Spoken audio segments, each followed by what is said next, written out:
Assalamualaikum warahmatullahi wabarakatuh. Sahabatku, saudaraku semua, semoga selalu dalam kesehatan dan dalam kasih sayang Allah. Amin ya Allah.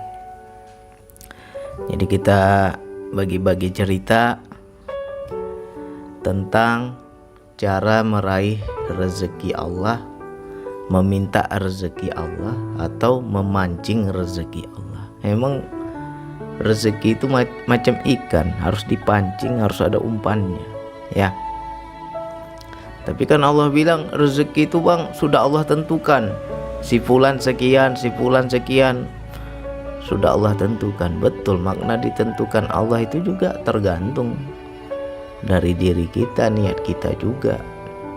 Kalau kita punya niat yang mulia, insya Allah ya Allah tentukan, bisa Allah rubah. Maknanya Allah tentukan kan suka-sukanya Allah. Mungkin Allah sudah tentukan rezekimu hari ini 500.000. Ya kalau kita punya niat baik, bisa saja Allah rubah, ya. Bisa 1 juta, bisa 2 juta. Suka-sukanya dia. Dia maha bisa, maha mampu, maha segalanya, ya. Jadi siapa aja nih teman-teman, saudaraku yang dompetnya kurang sehat, simak ini, mudah-mudahan bisa membuktikan, ya, bisa mempelajarinya, karena ini pengalaman lah, sesuatu yang sudah saya alami bertahun-tahun. Di situ ternyata dapat ilmunya, ya. Jadi kalau kita mau ngomong orang yang banyak rezeki, orang yang sempit rezeki, itu bukan sesuai apa yang dia miliki, ya. Hakikat rezeki adalah sesuatu yang bisa dinikmati, sesuatu yang berkah, sesuatu yang menyenangkan, sesuatu yang bisa membahagiakan orang lain. Kalau misalkan kita diberikan kemurahan rezeki oleh Allah, harta kita banyak misalnya, wah aku semua ada bang, mobil ada, rumah ada, usaha ada, ruko ada, macam-macam lah harta, tanah ada, semua ada kan. Itu masih tingkat rendah itu rezekinya. Karena apa? Ya dia sendiri yang nikmati. Emangnya ada bang rezeki yang lebih mulia lagi? Rezeki yang lebih tinggi, yang lebih mulia apabila kita bisa memudahkan orang lain. Kita diberikan Allah rezeki, kita bisa bantu orang, kita bisa nolong orang, kita bisa bersedekah kepada orang, dan di situ orang tersebut bisa menikmati pemberian kita. Itulah rezeki yang lebih tinggi. Nah, kebanyakan kita selama ini selalu belajar, amalkan doa ini, amalkan doa itu, maka rezekimu akan lancar. Tetapi selalu untuk diri, ya. Yang kita minta untuk siapa? Untuk diri, untuk diriku. Ada nggak kita minta untuk orang lain? Nggak pernah kan? Nggak pernah kita punya niat untuk orang lain. Jadi bagaimana bang cara memancing rezeki Allah itu? Berdoalah dengan niat baik, ya. Itu namanya bertawasul dengan niat yang baik, ya. Banyak orang mungkin cara berdoanya ada juga bertawasul kepada Rasulullah, ya. Bersalawat kepada Rasulullah maka rezekinya lancar. Nah, itu memang benar terbukti, tetapi itu masih untuk dirinya. Jadi bagaimana kita biar kita dapat, orang lain juga dapat. Itu kita naik lagi, rezeki yang lebih tinggi lagi. Jadi caranya adalah kita jangan hanya meminta untuk diri, tapi kita utamakan dulu orang lain. Utamakan dulu. Misalkan begini, ya Allah, di sekitarku ada seorang janda atau ada 3 orang janda. Aku hendak menolong mereka ya Allah. Aku hendak bersedekah kepada mereka ya Allah. Terpanggil hatiku untuk menolong ya Allah, tapi aku juga nggak mampu ya. Berikanlah aku kemurahan rezeki biar aku bisa salurkan kepada mereka. Itu namanya berdoa dengan niat baik. Berdoa dengan niat yang baik. Kalau kita siap, insya Allah Allah mudahkan, Allah turunkan rezekinya sehingga kita bisa menyalurkan kepada orang yang sudah kita niatkan untuk membantu. Ya, makanya kalau sudah berdoa seperti itu lain kali dicatat. Jangan kita waktu minta enak aja kita minta, udah dikasih besok sama Allah lupa kita. Tidak kita salurkan, itu namanya tidak amanah. Ya, itu satu. Yang kedua, yang paling utama, ini banyak ini para suami ya.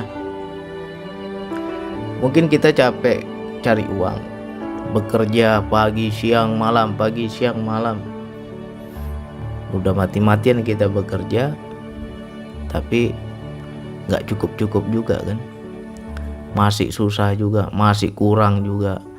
Kebutuhan kehidupan sangat banyak ya kan, banyak uang ini uang itu tak terduga. Belum lagi istri merengek, anak merengek, uang ini mana ya, uang itu mana ya, uang sekolah mana ya, uang belanja besok mana ya. Sakit kepala kita kan. Nah, kebanyakan para suami itu mengeluh. Ketika istri minta, anak minta, dia mengeluh. Dan dia di sini nggak paham. Kita harus kunci itu wilayah itu. Misalkan istri kita bilang, ya nanti kalau ada uang beli ini ya. Blender udah rusak nih, nggak bisa masak nih, blender udah rusak, beli blender baru ya. Ini contoh ya. Kalau kita kondisi terjepit nggak ada uang pasti kesel kan. Banyak itu para suami marah. Seharusnya kita kembalikan kepada Allah. Ya Allah, enak kali istriku ya Allah, nggak ada uang tinggal minta dia sama aku. Kenapa kita juga nggak begitu? Istri minta kepada kita, kita minta kepada Allah. Ya Allah, istriku minta ya Allah, tapi aku nggak mampu ya Allah. Aku belum ada uangnya ya Allah. Berikanlah aku kekuatan, kemampuan, kemurahan rezeki agar aku bisa membahagiakan anak istriku. Bukankah membahagiakan anak istri adalah ibadah ya Allah? Bukankah membahagiakan anak istri adalah kewajibanku ya Allah? Berikanlah aku kemampuan itu ya Allah.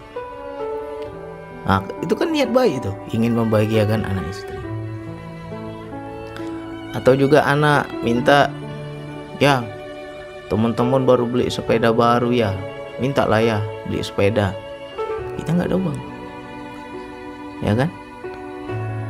Marah pula kita sama anak. Nah, seharusnya kita ajak anak kita, ayo nak sama-sama kita doa. Kamu belajarlah minta sama Allah. Nanti begitu dia berdoa, dia minta kepada Allah, dalam seminggu kita terkabul doa kita itu, anak itu jadi tambah yakin kepada Allah. Begitu cara kita mendidik anak kita.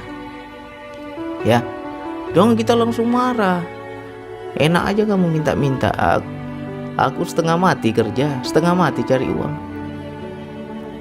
Kalau kita seperti itu ya berarti kita masih melihat makhluk. Maunya dikunci ketika ada yang meminta kepada kita, sejatinya Allah hendak memberi. Ya kan? Ada yang meminta kepada kita, sejatinya Allah hendak memberi. Yakin saja di situ. Kita kunci itu. Jadi, ayo kita belajar meminta, jangan untuk diri. Ya Allah, murahkanlah rezekiku. Anakku minta sepeda ya Allah, aku belum ada uangnya. Aku hendak membahagiakan anakku ya Allah. Bukankah membahagiakan anak adalah perintahmu ya Allah? Kembalikan lagi kepada Allah. Itu namanya ilmu nego. Harus sering-sering Allah itu diajak nego. Ya. Jadi kalau yang dikatakan rezeki kalian sudah kutentukan, itu kalau orang nggak nego. Hari ini jatahmu sekian, ya sekian. Tapi kalau dia nego kepada Allah dengan niat-niat yang baik, insya Allah Allah bisa rubah. Allah bisa menunjukkan kuasanya. Yang penting kita mintanya jangan pakai nafsu. Ya, jangan hanya setiap hari berdoa. Sholat kita subuh, pagi hari berdoa, murahkanlah rezekiku hari ini ya Allah. Tapi gak pernah kita itu paham. Pernah gak teman-teman ketika berdoa minta rezeki yang murah, minta rezeki yang berlimpah, Allah tanya itu, kalau ku kasih kau rezeki banyak hari ini, kau untuk apa? Pernah gak seperti itu? Gak pernah kita paham kan? Allah itu nanya itu, kalau aku kasih lebih untuk apa katanya. Nah kita harus pandai jawab.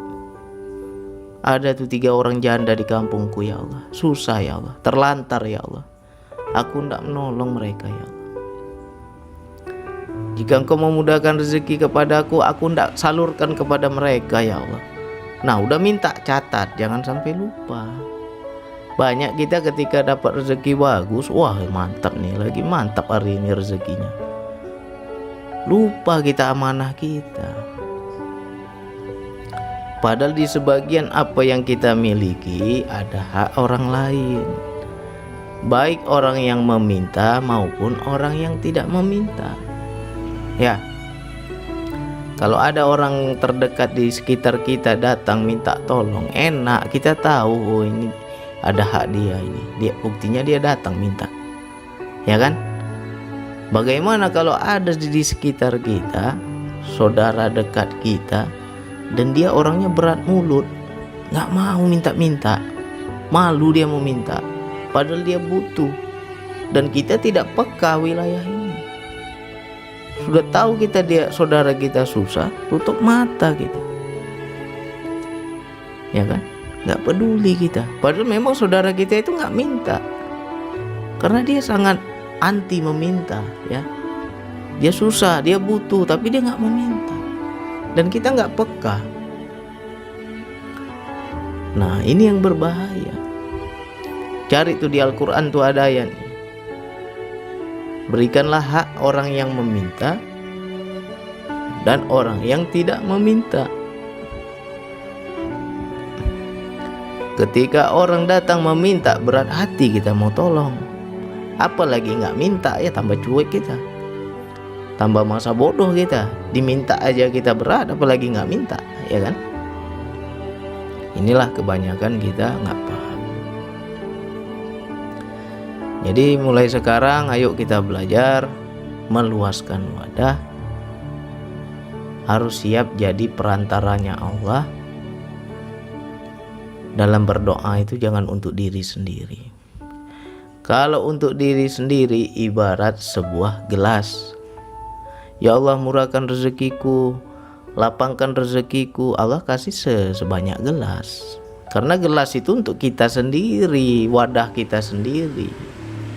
Tapi kalau kita ya Allah mudahkan ya Allah, di kampungku ada janda susah, aku mau tolong ya Allah, Allah kasih sebanyak teko, sebanyak ceret, ya, atau sebanyak kendi, sehingga kita siap menyalurkan, siap menuangkan kepada wadah-wadah yang kosong. Ya, jadi perbaiki lagi ya doa kita. Kenapa ya bang, kok rezekiku seret ya bang, kok nggak cukup-cukup ya bang, kok susah terus ya bang, orang lain enak kali rezekinya, kok saya seret ya bang. Bisa jadi kita tidak pernah amanah. Satu, tidak amanah. Ketika Allah berikan lebih, kita nggak paham ini ada hak siapa di sini. Kita nggak paham kepada siapa aku harus salurkan. Kita nggak paham ini harus aku kasih kemana ini. Banyak manusia nggak paham. Karena apa? Ketika dia minta, ketika dia berdoa, murahkan rezekiku ya Allah, itu aja. Tapi dia nggak pernah paham. Kalau ku kasih banyak, mau kau buat apa itu hartamu? Ku kasih rezekimu banyak, mau kau kemanakan itu semua? Allah tanya, tapi nggak pernah kita paham. Ya, makanya banyak orang dapat rezeki bagus, tapi macam-macam pengeluarannya, ya kan? dapat rezeki bagus, dapat rezeki banyak, tapi nggak bisa dia nikmati. Apa yang terjadi? Yang anaknya sakit lah, yang dia sakit lah, masuk rumah sakit lah, operasi lah, keluar uang itu ke situ. Apalagi mobilnya rusak lah, kecelakaan lah, akhirnya perbaiki mobil, keluar uangnya ke situ. Apalagi rumahnya bocor lah, akhirnya renovasi rumah, keluar uangnya ke situ. Macam-macam. Itu namanya diambil paksa oleh Allah karena kita tidak amanah. Ya. Jadi yang dikatakan rezeki sesuatu yang nikmat, bukan soal jumlah banyaknya. Dapat sedikit nikmat. Ya. Dapat banyak, kita bisa nolong orang, kita bisa bantu orang, kita bisa berbagi kepada orang lain.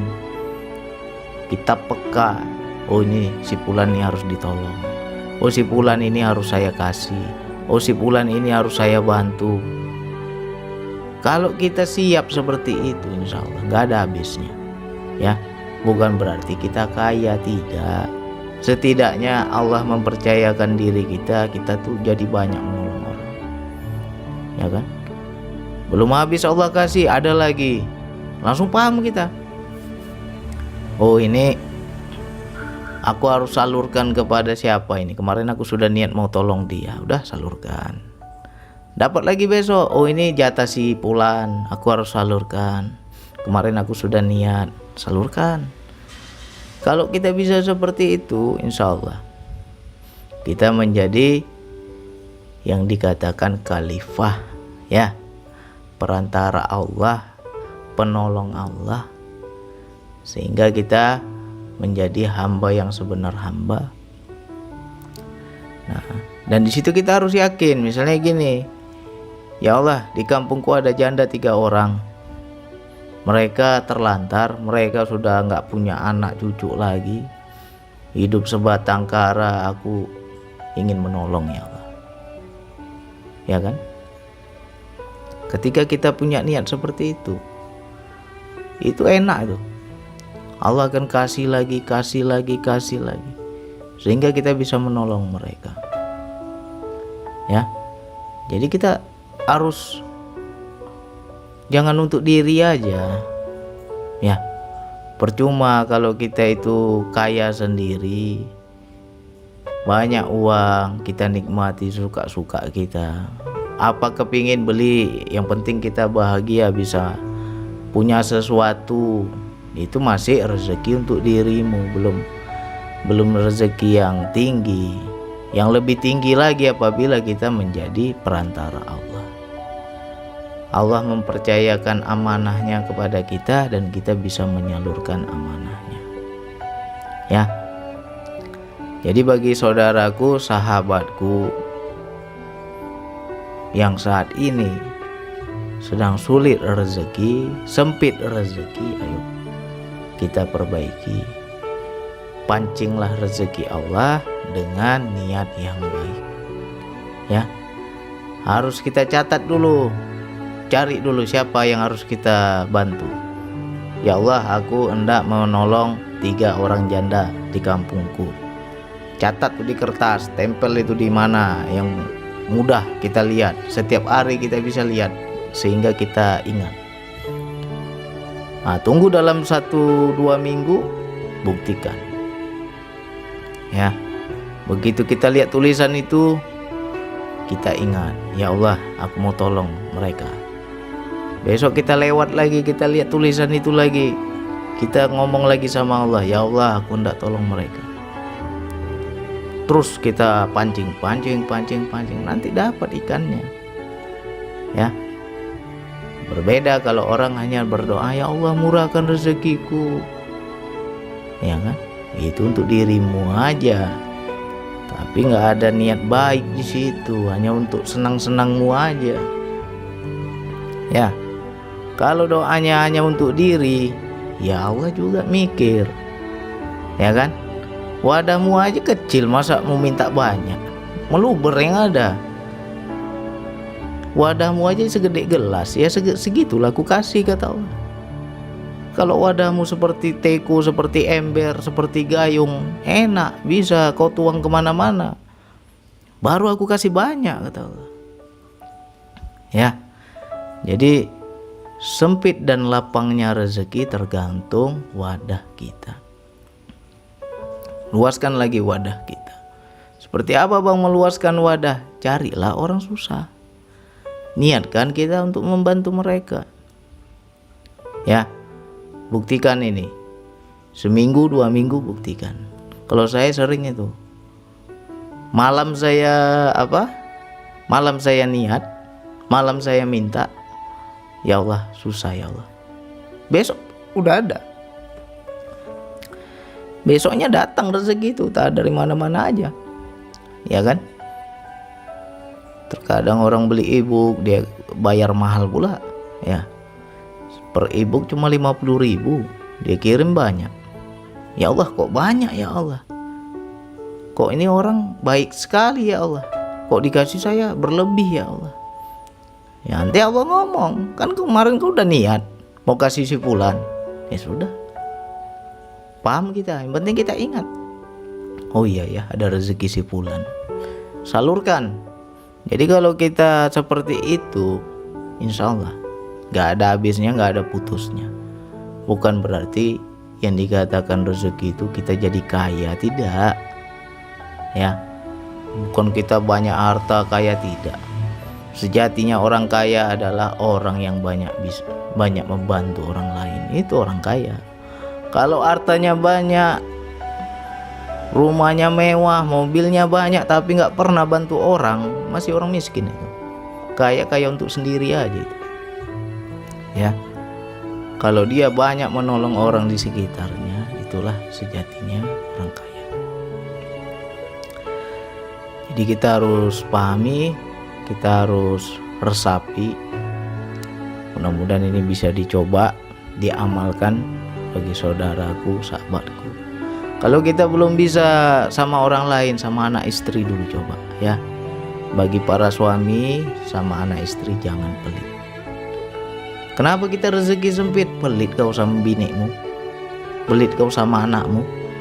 Mereka minta ini, mereka minta itu, ngamuk dirimu. Ya kan? Apa nggak ngamuk bang? Gajiku nggak seberapa bang, tapi permintaannya luar biasa. Ayo kita belajar yakin.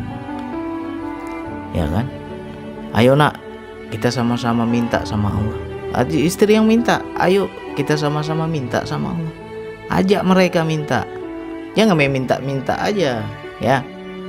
Tapi kita harus ajak mereka, ayo sama-sama minta sama Allah. Jadi kita nanti itu menjadi didikan juga untuk anak kita. Apapun mereka kepingin, apapun mereka minta, ayo minta sama Allah. Nanti udah dapat nih uangnya kan?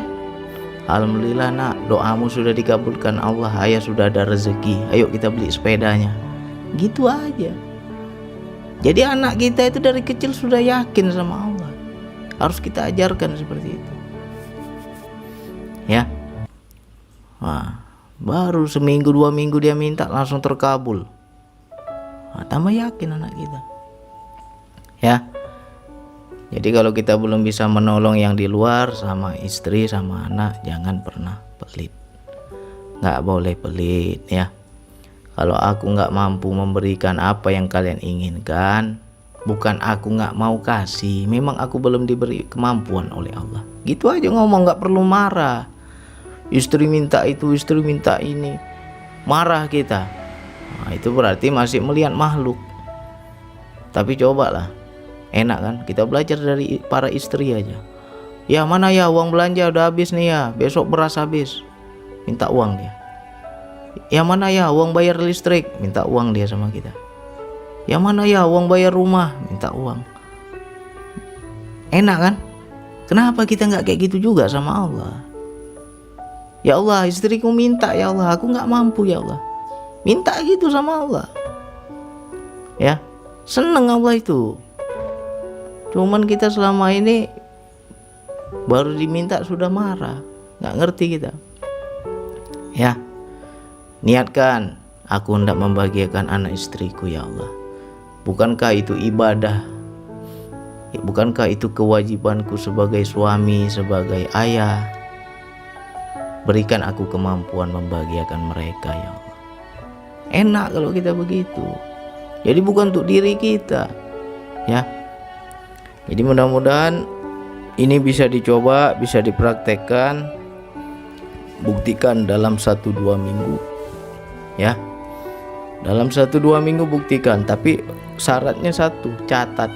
Kalau kita belum terbiasa, lebih baik dicatat apa yang kita hendak salurkan kepada siapa, wadahnya siapa. Catat dulu. Setiap hari kita lihat tulisan itu di dinding ya kan. Ambil kertas HPS, catat besar-besar, tempel di dinding atau tempel di kulkas ya kan. Setiap hari kita buka kulkas, kita baca tulisan itu. Setiap kita baca, kita sambung rasa kepada Allah. Ya Allah, aku mau tolong mereka ya Allah. Itu aja ya. Buktikan 1-2 minggu turun itu pertolongan. Dan di situ kalau kita sudah terbiasa, nggak perlu catat lagi. Yang penting ingat, jangan udah waktu minta enak kita mintanya, udah dikasih lupa kita. Jatah si bulan nggak ingat pula. Nggak boleh gitu, harus amanah ya. Silakan ini dipraktekkan. Mudah-mudahan sahabatku, saudaraku nggak masuk angin lagi dompetnya ya. Sehat-sehat lah dompetnya ya, biar aman sedikit hidup kita ini. Oke, hanya itu yang bisa saya sampaikan. Wassalamualaikum warahmatullahi wabarakatuh.